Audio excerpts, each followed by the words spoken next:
ഭൂമിയുടെ ഒരേ ഒരു പ്രകൃതിദത്ത ഉപഗ്രഹമാണ് ചന്ദ്രൻ. ഇംഗ്ലീഷിൽ മൂൺ, ലൂണ എന്നൊക്കെ ചന്ദ്രനെ വിളിക്കുന്നു. ഭൂമിയിൽ നിന്ന് ഏകദേശം 3,84,403 കിലോമീറ്റർ ദൂരെയാണ് ചന്ദ്രൻ സ്ഥിതി ചെയ്യുന്നത്. ഭൂമിയുടെ വ്യാസത്തിൻ്റെ ഏകദേശം 30 മടങ്ങ് വരും ഈ ദൂരം. ഭൂമിയും ചന്ദ്രനും അടങ്ങുന്ന വ്യൂഹത്തിൻ്റെ പിണ്ഡകേന്ദ്രം ഭൂമിയുടെ വ്യാസാർദ്ധത്തിൻ്റെ ഏകദേശം 1/4 വരുന്ന 1700 കിലോമീറ്റർ ആഴത്തിൽ ഭൂമിയുടെ ഉപരിതലത്തിന് താഴെ സ്ഥിതി ചെയ്യുന്നു. ഭൂമിക്ക് ചുറ്റും പ്രദക്ഷിണം ചെയ്യാൻ ചന്ദ്രന് 27.3 ദിവസങ്ങൾ വേണ്ടിവരും. 3474 കിലോമീറ്റർ ആണ് ചന്ദ്രൻ്റെ വ്യാസം. ഇത് ഭൂമിയുടെ വ്യാസത്തിൻ്റെ 1/4 അല്പം കൂടുതലാണ്. അതിനാൽ ചന്ദ്രൻ്റെ ഉപരിതല വിസ്തീർണം ഭൂമിയുടേതിൻ്റെ 10/1 കുറവാണ്. ഇത് മിക്കവാറും ഭൂമിയുടെ കരഭാഗങ്ങളുടെ മൊത്തം വിസ്തീർണത്തിൻ്റെ 1/4 ആണ് വരുന്നത്. റഷ്യ, കാനഡ, അമേരിക്കൻ ഐക്യനാടുകൾ എന്നീ രാജ്യങ്ങൾ ചേർത്താലുള്ള വിസ്തീർണം. ചന്ദ്രൻ്റെ ഉപരിതലത്തിൽ അനുഭവപ്പെടുന്ന ഗുരുത്വാകർഷണ ശക്തി ഭൂമിയിൽ അനുഭവപ്പെടുന്നതിൻ്റെ 17%. ചന്ദ്രൻ്റെ ഉപരിതലത്തിൽ തട്ടി പ്രതിഫലിക്കുന്ന സൂര്യപ്രകാശം ഭൂമിയിലെത്താൻ ഏകദേശം 1.3 സെക്കൻഡുകളാണ് എടുക്കുന്നത്. സൗരയൂഥത്തിലെ 8 ഗ്രഹങ്ങളുടെ സ്വാഭാവിക ഉപഗ്രഹങ്ങളിൽ വലിപ്പം കൊണ്ട് ചന്ദ്രൻ 5ാം സ്ഥാനത്താണ്. ഭാരം കൊണ്ടും വ്യാസം കൊണ്ടും ഈ സ്ഥാനം ചന്ദ്രന് തന്നെ. ആദ്യമായി ചന്ദ്രോപരിതലം സ്പർശിച്ച മനുഷ്യവസ്തു ലൂണ 2 ആണ്. 1959 ഈ വാഹനം ചന്ദ്രോപരിതലത്തിൽ വന്ന് ഇടിച്ച് തകരുകയാണുണ്ടായത്. ഇതേ വർഷം തന്നെ മറ്റൊരു ശൂന്യാകാശ യാനമായ ലൂണ 3 ഭൂമിക്ക് അഭിമുഖമല്ലാത്ത രീതിയിൽ ചന്ദ്രൻ്റെ മറുവശത്തിൻ്റെ ചിത്രം എടുക്കുന്നതിൽ വിജയിച്ചു.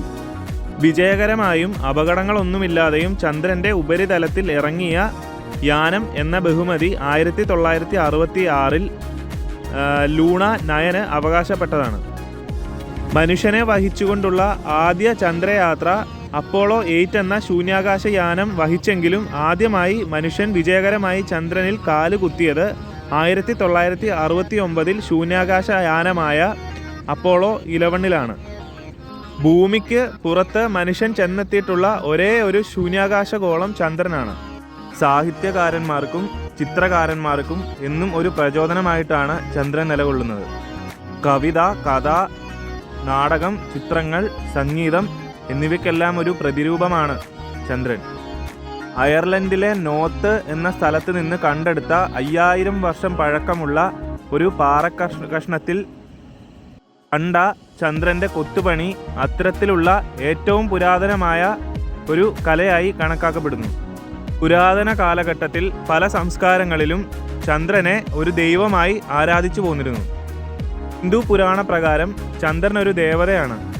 ഇന്നും ചന്ദ്രനെ അടിസ്ഥാനമാക്കിയുള്ള ജ്യോതിഷ രീതികൾ നിലവിലുണ്ട്. ചന്ദ്രൻ്റെ ഇരുണ്ട ഭാഗങ്ങളെ മരിയ അഥവാ കടലുകൾ എന്നും പ്രകാശമാനമായവയെ ടെറ അഥവാ ഭൂഖണ്ഡങ്ങൾ എന്നും അറിയപ്പെടുന്നു.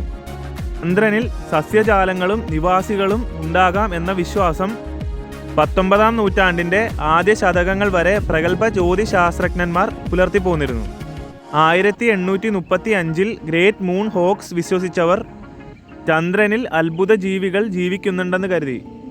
എന്നാൽ ആ കാലങ്ങളിൽ തന്നെ പല ഗ്രന്ഥങ്ങളും ചന്ദ്രനിൽ ജലമോ കാര്യമായ അന്തരീക്ഷമോ ഇല്ല എന്ന് സ്ഥിരീകരിച്ചു. ഭൂമിയെ പ്രദക്ഷിണം ചെയ്യുന്ന അതേ സമയം കൊണ്ട് തന്നെയാണ് ചന്ദ്രൻ അതിൻ്റെ അച്ചുതണ്ടിൽ ഭ്രമണം ചെയ്യുന്നത്.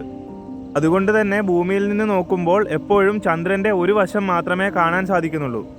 മുൻപ് കൂടിയ വേഗത്തിൽ ഭ്രമണം ചെയ്തിരുന്ന ചന്ദ്രൻ ഭൂമിയുമായുള്ള കൂടിച്ചേരലുകൾ കാരണം ഇന്നത്തെ അവസ്ഥയിൽ ഭ്രമണവേഗം കുറഞ്ഞ് സ്ഥിരപ്പെടുകയായിരുന്നു.